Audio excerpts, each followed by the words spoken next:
다정한 쉼터, 노을마을 2화를 시작합니다. 그날 아침은 참 고요했습니다. 노을마을의 10월은 언제나 이렇습니다. 아침 안개가 마을 전체를 부드럽게 감싸고 새들의 지저귀이 하나둘 들리기 시작하면 하루가 천천히 열립니다. 저는 도서관 문을 열고 창문을 열었습니다.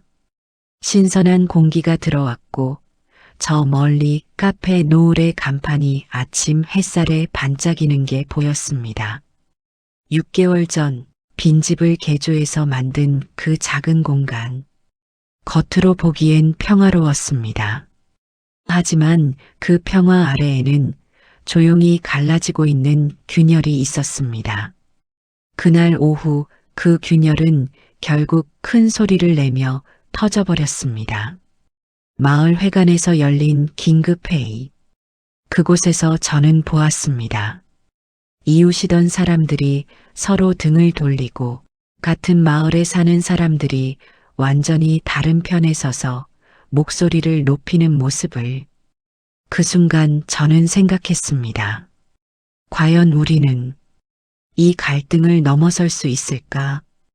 이 이야기는 그 갈등의 시작과 끝에 관한 것입니다. 빈집 하나가 불러온 파장, 물류센터 하나가 만든 균열, 그리고 그 속에서 우리가 어떻게 다시 서로를 이해하게 되었는지에 관한 이야기입니다. 그 시작은 한 장의 고지서였습니다. 잠깐 여러분, 이 이야기를 듣고 계시다면 노을마을의 사람들이 어떻게 성장하는지 궁금하실 거예요. 앞으로 이 마을에는 더 많은 이야기가 펼쳐질 예정입니다. 세대 간의 갈등, 경제적 어려움, 그리고 그 속에서 피어나는 따뜻한 연대의 순간들까지요. 노을마을의 이야기를 놓치지 않으시려면 구독 버튼을 눌러주시고 좋아요로 응원해주세요. 여러분의 작은 관심이 이 이야기를 계속 이어가는 큰 힘이 됩니다. 그럼 이제 본격적으로 2화 이야기를 시작하겠습니다. 고지서 한 장. 그날 오후 윤하늘 씨가 창백한 얼굴로 도서관을 찾아왔습니다.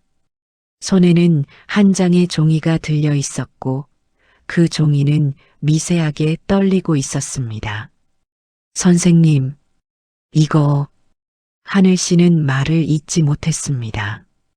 저는 그 종이를 받아들었습니다. 임대료 인상 통보서, 현재 월 50만 원에서 다음 달부터 월 120만 원으로 인상한다는 내용이었습니다. 2배가 넘는 금액. 이게 무슨 일이에요? 하늘 씨는 그제야 주저앉으며 말했습니다. 집주인 할머니가 돌아가시고 아들분이 상속받으셨는데 갑자기 이렇게 목소리가 떨렸습니다. 선생님 이거 못 내요. 카페 수익이 한 달에 겨우 80만 원 정도인데 임대료만 120만 원이면 하늘 씨의 눈에 눈물이 고였습니다. 여기 오기 위해서 제 전 재산을 다 쏟아부었어요. 대출도 받았고요. 이제 겨우 손님들이 오기 시작했는데 이렇게 나가야 한다면 그 말을 끝까지 하지 못하고 하늘 씨는 고개를 떨궜습니다.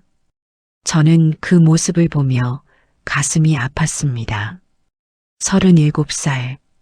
도시에서 번아웃으로 쓰러지기 직전까지 갔던 젊은 여성. 마지막 희망을 걸고 이곳에 내려와 빈집을 개조해서 카페를 만들었던 그 용기. 그 모든 것이 한 장의 종이로 무너지려 하고 있었습니다. 빈집이란 무엇인가? 그날 저녁 저는 마을 이장님을 찾아갔습니다. 박천호 이장님은 고개를 저으며 말씀하셨습니다. 그 집 주인 아들이 서울 사람이에요. 요즘 농촌 빈집 투자가 뜬다고 여기저기 사들이고 있다고 하더군요. 투자요? 네.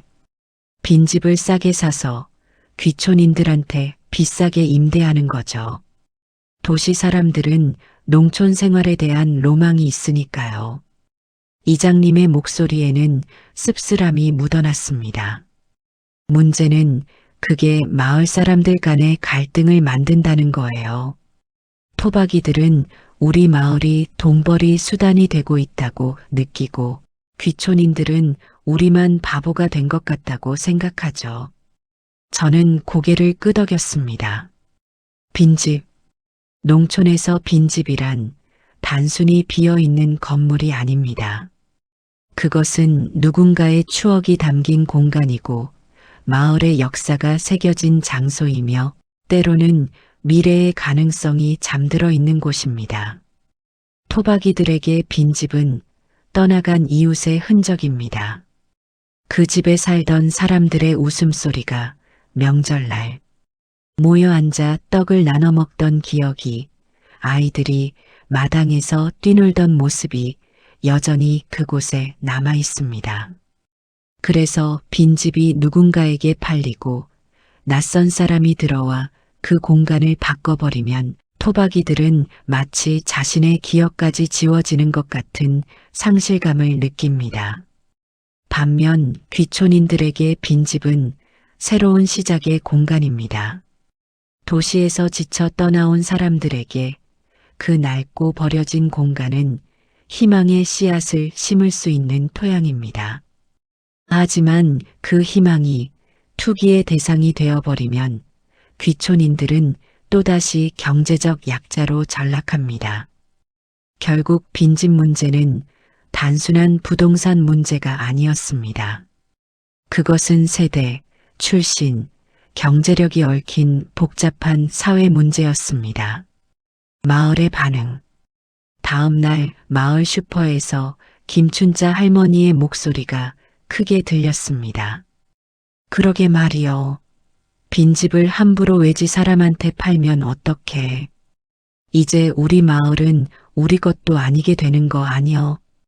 옆에 서 있던 부의장 김순덕 씨도 거들었습니다. 맞아요. 요즘 보면 젊은 사람들이 내려와서 멋대로 집 고치고 카페니 뭐니 만들어 놓고 그러다 안 되면 또 떠나버릴 거 아니여. 우리만 바보 되는 거지. 하지만 반대편에서는 다른 목소리도 있었습니다. 청년 농부 최지훈 씨가 조심스럽게 말했습니다. 그래도 하늘씨 카페 덕분에 마을에 손님들도 오고 좋은 거 아니에요? 김춘자 할머니가 코웃음을 쳤습니다. 손님? 그 사람들이 우리 슈퍼에 와.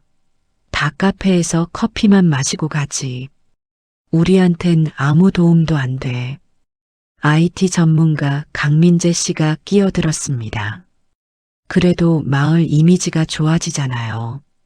SNS에 노을마을 검색하면 하늘씨 카페 사진이 제일 많이 나오는데 그게 마을 홍보 아닌가요?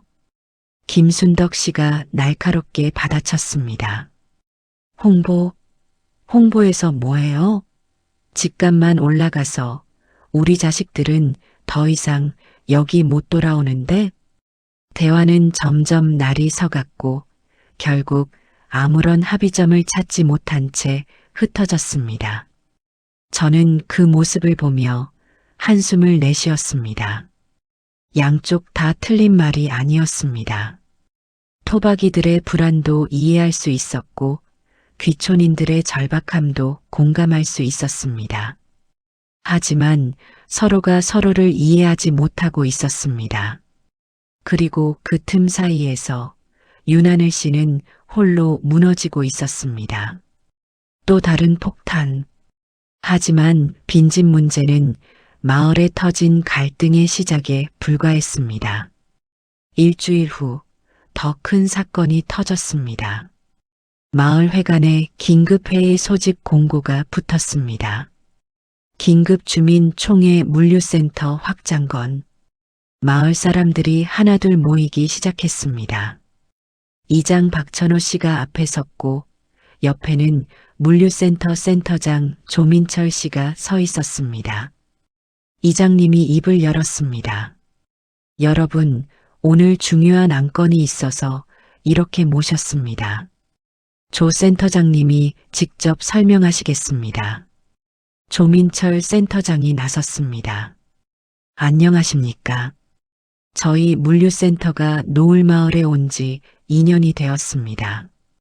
그동안 마을 주민 5분께 일자리를 드렸고 지역 농산물 유통에도 기여해 왔습니다. 사람들이 조용히 들었습니다. 그런데 이번에 본사에서 센터 확장 계획을 승인했습니다. 지금보다 3배 큰 규모로 확장하면 일자리도 20개 이상 늘어나고 마을 경제에도 큰 도움이 될 것입니다. 사람들 사이에서 웅성거림이 일었습니다. 하지만 조 센터장이 잠시 말을 멈췄습니다. 확장을 위해서는 마을 북쪽 농지 일부를 매입해야 합니다. 그 순간 회관이 술렁였습니다. 농부 박철수 씨가 벌떡 일어났습니다. 농지를 팔라고? 목소리에 분노가 실렸습니다. 그 땅은 우리가 30년 넘게 농사지은 땅이요. 그걸 물류센터 부지로 만들겠다고? 조 센터장이 차분하게 말했습니다. 보상은 충분히 해드리겠습니다. 시세보다 높게 책정할 예정이고 박철수 씨가 손을 내저었습니다. 돈 문제가 아니라니까요. 그 땅은 우리 조상들이 일군 땅이요. 돈으로 살 수 있는 게 아니란 말이요. 마을이 갈라지다. 회관은 곧 아수라장이 되었습니다. 한쪽에서는 박철수 씨를 지지하는 목소리가 나왔습니다. 김순덕 부의장이 외쳤습니다. 맞아요. 농지를 지켜야죠. 물류센터가 커지면 소음도 늘고 트럭도 많이 다니고 마을이 완전히 바뀌어 버려요. 김춘자 할머니도 가세했습니다. 그래, 우리 마을은 농촌이지 공장 단지가 아니라고. 하지만 반대편에서는 전혀 다른 목소리가 나왔습니다. 전직 마케터 황대식 씨가 조심스럽게 말했습니다. 하지만 일자리가 20개 생긴다는 건 큰 기회 아닌가요? 젊은 사람들이 도시 안 나가고 여기서 일할 수 있다는 건데. 청년 농부 최지훈 씨도 끼어들었습니다. 저도 그렇게 생각해요. 물류센터가 커지면 제 농산물도 더 빨리 배송할 수 있고. 박철수 씨가 최지훈 씨를 노려봤습니다. 자네는 농사꾼이면서 농지를 파는 게 찬성이야? 최지훈 씨가 당황하며 말했습니다. 아니, 그게 아니라 저는 그냥. 커피숍 사장 윤하늘 씨도 작게 말했습니다. 물류가 좋아지면 카페 운영에도 도움이 될 것 같은데. 김춘자 할머니가 비꼬듯 말했습니다. 역시 외지 사람들은 생각이 다르구만. 돈만 되면 되는 거지.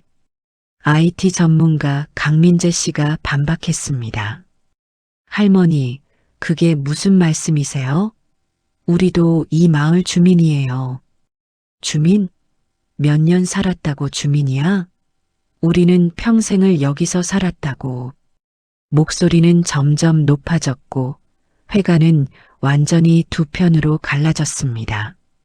농지 보존 대 경제 발전, 토박이 대 귀촌인, 전통 대 변화. 이장 박천호 씨가 손을 들어 제지했지만 소용없었습니다. 마을 사람들은 서로에게 등을 돌린 채 각자의 입장만을 외쳤습니다. 저는 그 모습을 보며 가슴이 무너지는 것 같았습니다. 불과 한 달 전 소담 할머니와 복실이를 찾기 위해 손을 맞잡았던 사람들. 그 따뜻했던 연대가 이렇게 쉽게 깨질 수 있는 것인가? 황대식의 고민. 회의가 끝난 후 대식 씨가 도서관을 찾아왔습니다. 얼굴에는 깊은 고민이 서려 있었습니다. 선생님, 저는 어떻게 해야 할까요? 저는 차를 내오며 조용히 물었습니다. 무엇이 고민이신가요? 저는 양쪽 다 이해가 돼요. 대식 씨는 창밖을 바라보며 말했습니다. 박철수 아저씨 말씀도 맞아요. 농지는 정말 소중하죠. 조상 대대로 물려받은 땅이고 그 땅에 평생의 땀이 배어 있는데 그걸 어떻게 쉽게 팔 수 있겠어요? 그는 잠시 침묵했다가 이어갔습니다. 하지만 조 센터장 말도 맞아요. 일자리가 절실한 게 현실이잖아요.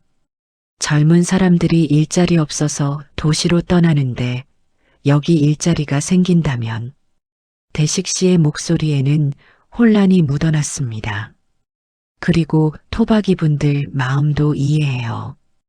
평생 지켜온 마을이 변하는 게 두려운 거죠. 하지만 귀촌인들 입장도 이해돼요. 우리도 이 마을을 사랑해서 왔고 여기서 뭔가 해보고 싶은 건데 저는 고개를 끄덕였습니다. 대식 씨, 고민하고 계시다는 것 자체가 답인 것 같아요.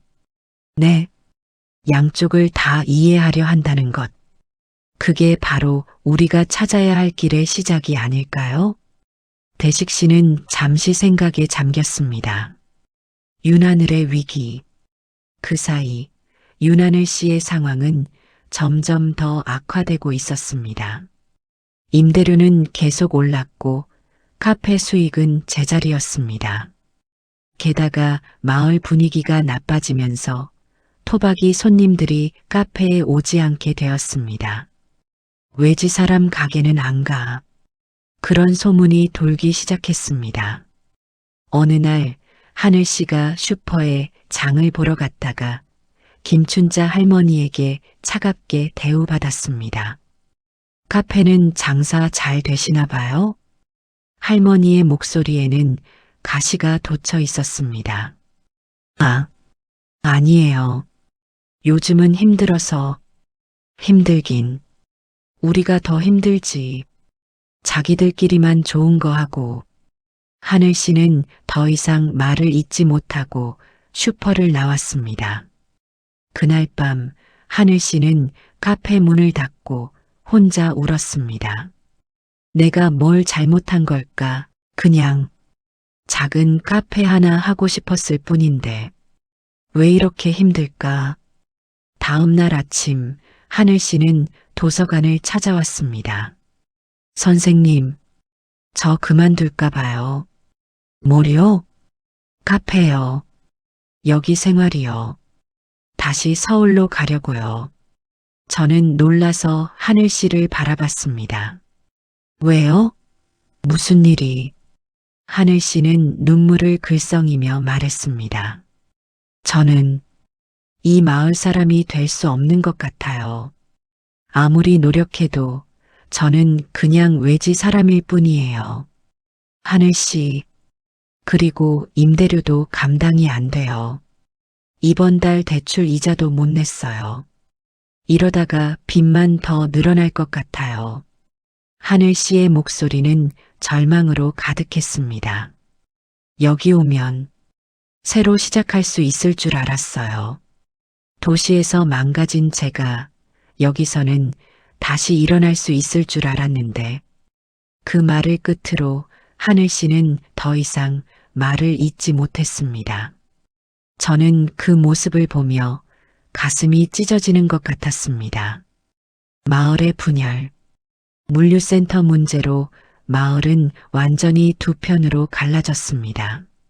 농지 보존파는 박철수 농부 리더, 김순덕 부의장, 김춘자 슈퍼주인, 소담 할머니, 홍기철 목공예가, 기타 토박이 어르신들, 다음 경제 발전파는 조민철 물류센터장 리더, 황대식 전직 마케터, 강민재 IT 전문가, 최지훈 청년 농부, 윤하늘 카페 사장, 펜션 부부, 기타 귀촌인들, 중간에서 갈등하는 사람들도 있었습니다.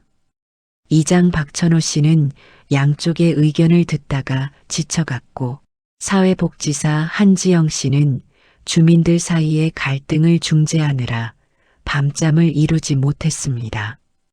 의사 오성민 선생님은 두 편 모두를 진료해야 했기에 어느 쪽에도 서지 못했습니다. 그리고 저는 도서관에서 이 모든 걸 지켜보며 무력함을 느꼈습니다. 마을 사람들은 서로를 피하기 시작했습니다.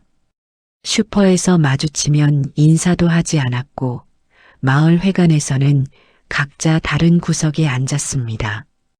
심지어 아이들까지도 영향을 받았습니다. 우리 할아버지가 너네 아빠는 나쁜 사람이래. 그런 말들이 아이들 사이에서 오가기 시작했습니다. 마을은 점점 더 차갑게 식어갔습니다. 황대식의 제안. 일주일이 지났습니다. 마을 분위기는 최악이었습니다. 그때 황대식 씨가 이장님을 찾아갔습니다. 이장님, 제가 한 가지 제안을 드려도 될까요? 무슨 제안인데요? 저희가 제대로 된 대화를 한 번도 안 해본 것 같아요. 이장님이 고개를 갸웃했습니다. 회의 때 대화 많이 했잖아요? 아니요, 그건 대화가 아니었어요. 그냥 각자 주장만 외친 거죠. 대식 씨는 계속 말을 이었습니다. 진짜 대화는 서로의 이야기를 들어주는 거잖아요. 상대방이 왜 그렇게 생각하는지, 어떤 아픔이 있는지를 이해하려고 노력하는 거죠. 이장님은 잠시 생각하다가 고개를 끄덕였습니다. 무슨 계획이 있으세요? 네. 저희가 이야기 나눔의 밤을 한번 열면 어떨까요? 이야기 나눔의 밤. 일주일 후 마을 회관에 사람들이 다시 모였습니다. 하지만 이번에는 분위기가 달랐습니다. 회의실 책상은 모두 치워지고 대신 작은 원탁들이 놓였습니다. 각 원탁에는 따뜻한 차와 간식이 준비되어 있었습니다. 조명도 밝지 않았고 부드러운 음악이 낮게 흐르고 있었습니다. 이장님이 입을 열었습니다. 여러분, 오늘은 회의가 아닙니다. 그냥 서로의 이야기를 듣는 시간입니다. 사람들이 어리둥절한 표정을 지었습니다. 대식 씨가 나섰습니다. 오늘은 누구도 반박하지 않습니다. 그냥 한 사람이 이야기하면 우리는 그 이야기를 끝까지 들어줍니다. 그게 전부입니다. 누가 먼저 시작할까요? 잠시 침묵이 흘렀습니다. 그때 농부 박철수 씨가 천천히 일어났습니다. 박철수의 이야기.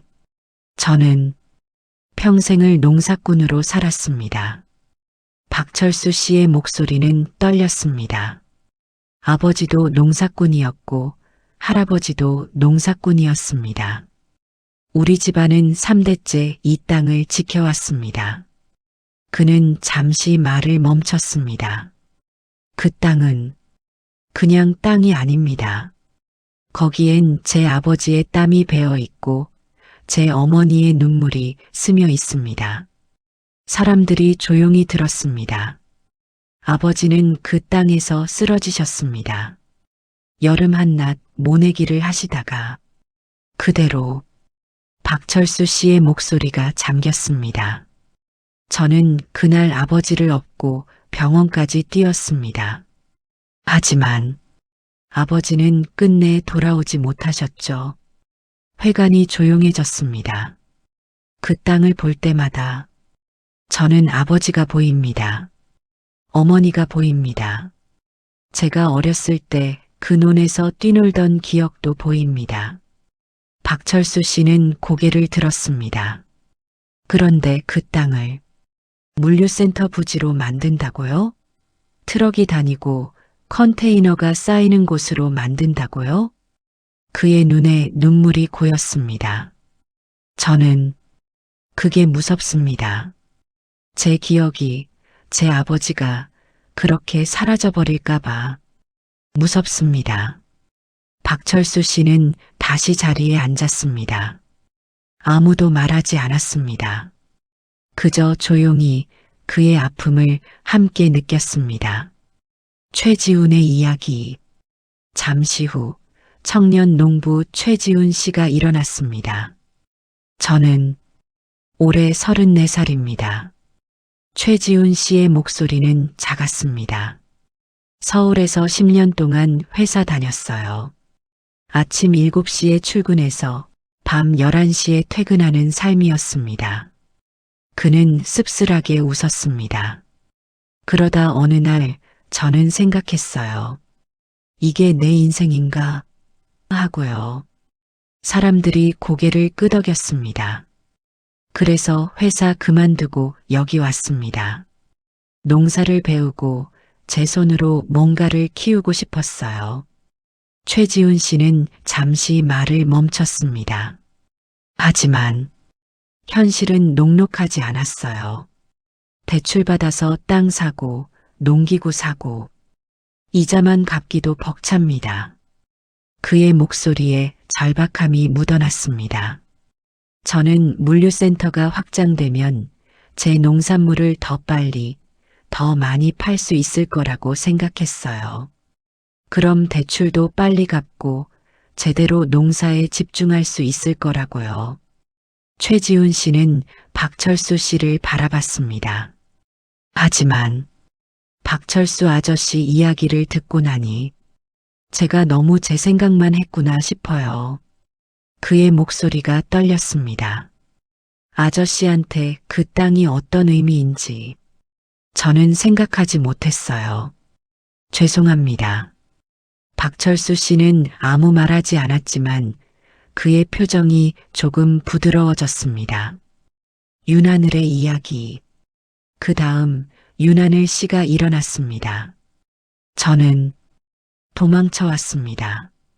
하늘 씨의 첫마디에 사람들이 집중했습니다.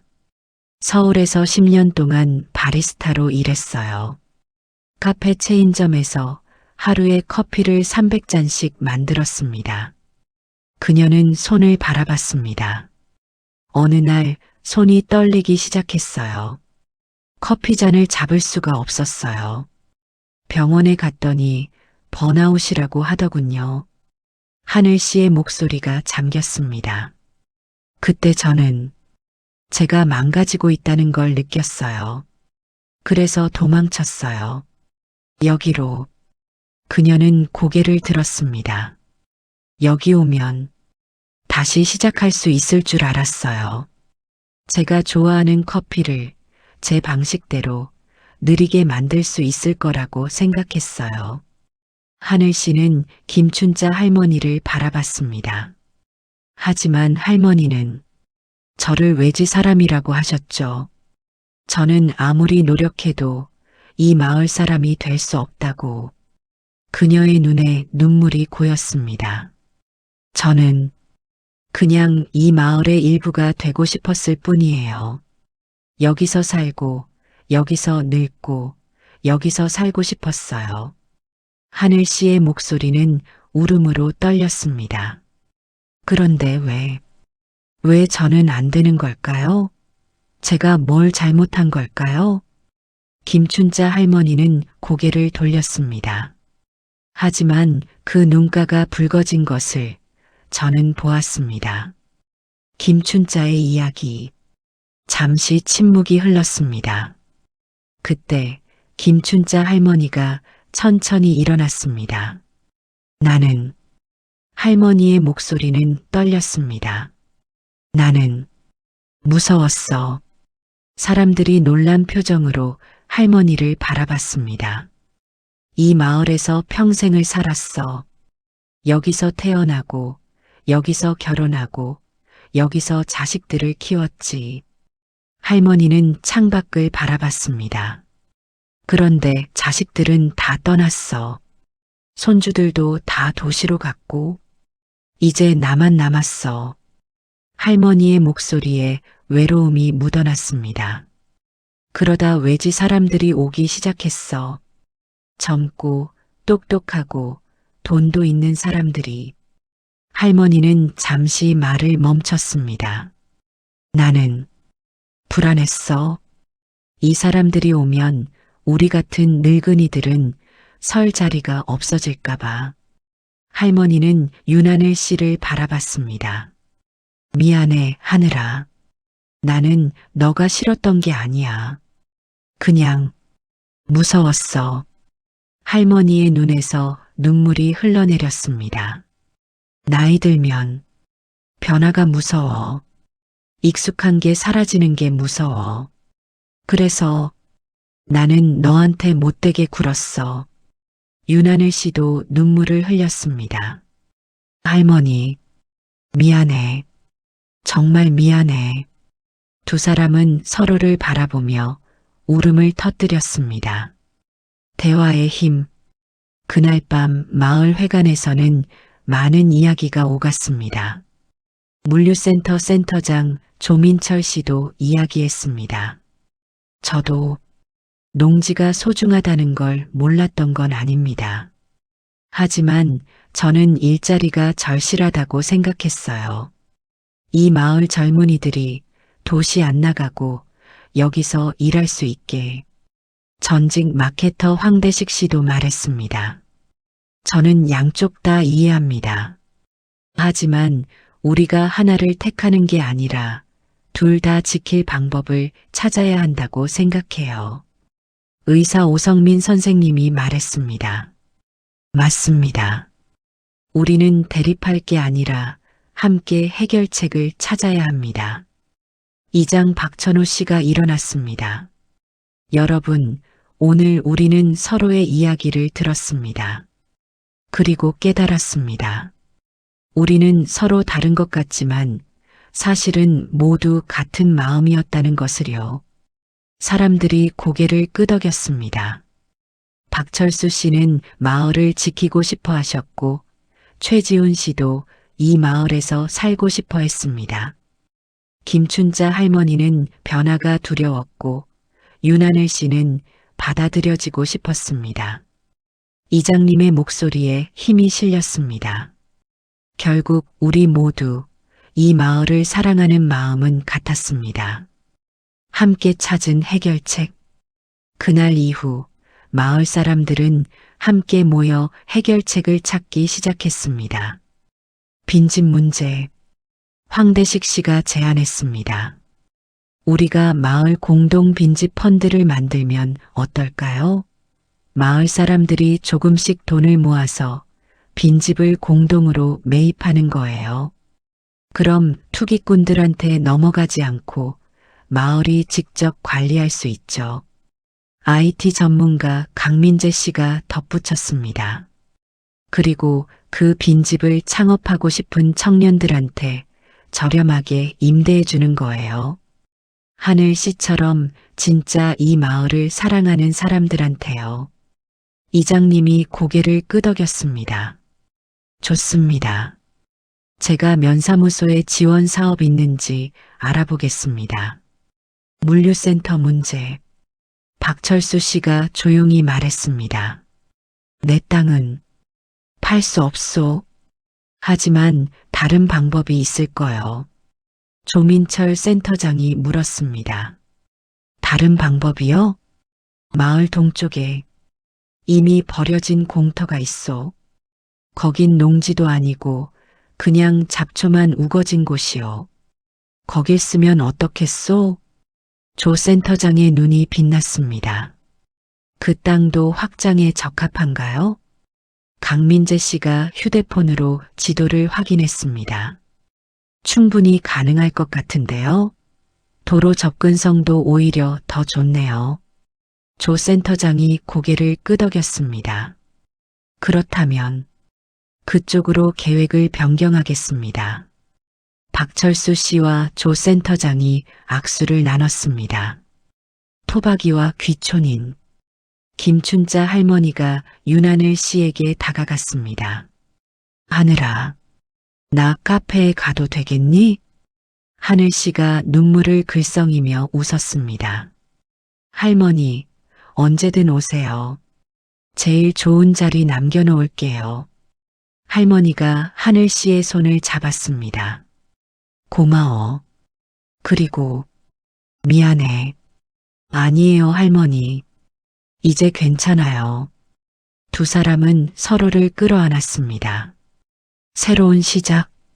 그날 이후 마을은 조금씩 달라지기 시작했습니다. 김춘자 할머니는 매일 아침 카페에 들러 커피를 마셨습니다. 그리고 하늘 씨는 할머니가 직접 담근 장아찌를 카페 메뉴에 추가했습니다. 박철수 씨는 최지훈 씨에게 전통 농법을 가르쳐 주었고, 최지훈 씨는 박철수 씨에게 온라인 마케팅을 알려주었습니다. 물류센터는 동쪽 공터로 확장되었고, 마을 청년들에게 20개의 일자리가 생겼습니다. 빈집 펀드는 면사무소의 지원을 받아 출범했고, 첫 번째 빈집은 청년 창업자를 위한 공유 작업실로 탈바꿈했습니다. 그리고 무엇보다 마을 사람들은 서로를 이해하기 시작했습니다. 토박이와 귀촌인이라는 구분은 점점 희미해졌고, 대신 노을마을 사람이라는 하나의 정체성이 자리 잡았습니다. 저는 도서관 창가에 앉아 그 모든 변화를 지켜보았습니다. 한 달 전만 해도 서로 등을 돌렸던 사람들이 이제는 함께 웃고 있었습니다. 카페 앞에는 김춘자 할머니와 윤하늘 씨가 나란히 앉아 이야기를 나누고 있었고, 농장에서는 박철수 씨와 최지훈 씨가 함께 땀을 흘리고 있었습니다.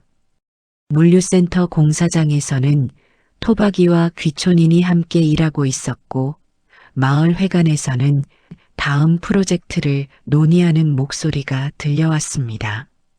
저는 생각했습니다. 갈등은 나쁜 것이 아니라는 것을. 오히려 갈등을 통해 우리는 서로를 더 깊이 이해하게 되었다는 것을. 대립이 있었기에 우리는 더 나은 해결책을 찾을 수 있었다는 것을. 그리고 그 과정에서 우리는 더 단단한 공동체로 성장했다는 것을. 노을마을은 완벽한 곳이 아닙니다. 여전히 문제는 많고 갈등도 생길 것입니다. 하지만 이제 우리는 알고 있습니다. 서로 다른 것이 서로를 풍요롭게 한다는 것을. 대립을 통해 우리는 더 강해질 수 있다는 것을. 그리고 함께라면 어떤 어려움도 이겨낼 수 있다는 것을. 여러분, 노을마을의 이야기는 계속됩니다. 오늘 우리는 빈집과 물류센터 문제를 해결했지만 앞으로 또 다른 도전들이 기다리고 있습니다. 세대 간의 갈등, 경제적 어려움, 다문화 이해 문제. 이 모든 것들이 노을마을 사람들을 기다리고 있습니다. 하지만 우리는 이제 알고 있습니다. 함께라면 해결할 수 있다는 것을요. 다음 이야기에서는 마을의 다문화 가족이 겪는 어려움과 그것을 함께 극복해 나가는 과정을 다룰 예정입니다. 노을마을의 여정을 계속 지켜봐 주시려면 구독 버튼을 눌러주시고 좋아요로 응원해 주세요. 여러분의 관심이 노을마을 사람들에게 큰 힘이 됩니다. 저는 최은숙입니다. 30년 교사로 살며 많은 것을 가르쳤지만 노을마을에서는 오히려 더 많은 것을 배우고 있습니다. 나이가 들어도 출신이 달라도 생각이 다르더라도 우리는 함께 살아갈 수 있다는 것. 그리고 그 함께라는 것이 가장 아름다운 단어라는 것을. 노을마을은 오늘도 천천히 앞으로 나아가고 있습니다. 남은 인생이 아니라 새로운 인생이 시작되는 마을. 그 마을의 이야기는 아직 끝나지 않았습니다. 오늘도 다정한 쉼터와 함께 해주셔서 감사합니다. 행복한 하루 보내세요.